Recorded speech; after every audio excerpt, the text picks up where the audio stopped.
Dhobi Ghat, the film, is about 4 people from very different worlds who live in the city of Mumbai.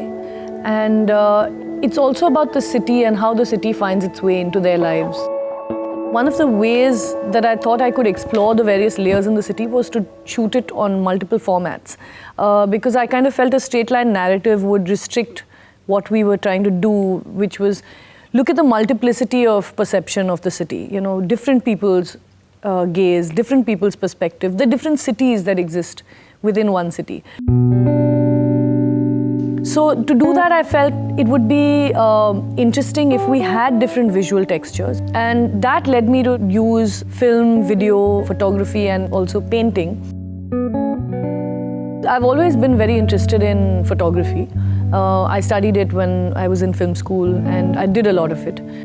One of the characters in the film is an amateur photographer, and she captures people who ply small trades on the streets of the city, people like the knife sharpener, the vegetable vendor. And in this way, we get to see through her lens the people on the street, the common person who runs the city, in a sense, who is the life of the city. Her photographs were shot by Jyotika Jain, who actually went out into the city and took pictures of people who are involved in these small trades. And so it was a lovely way for us to actually get to know the city through the people on the street.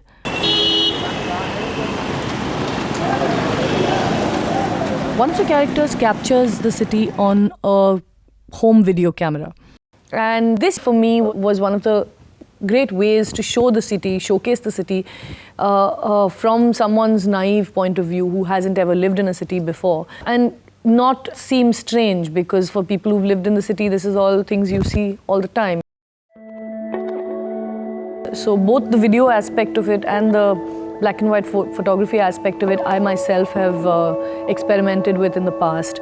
And film, well, I shot on Super 16, again a format that I'm comfortable with because I studied it in film school, so it was a natural choice for me. And it also lends itself a lot to reportage and, you know, documentary coverage of a city. It allowed me to get into small spaces, shoot in locations that otherwise a 35mm setup would have made difficult because of the attention that it attracts.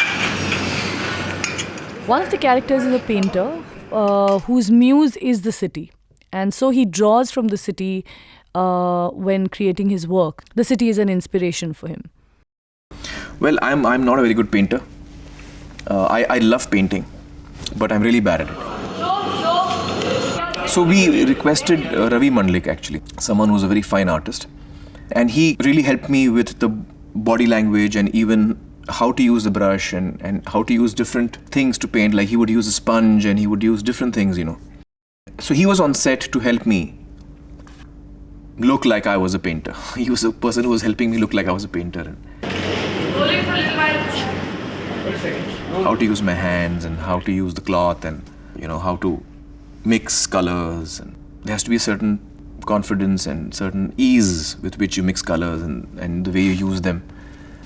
So Ravi was really guiding me in that, and he was really good to work with.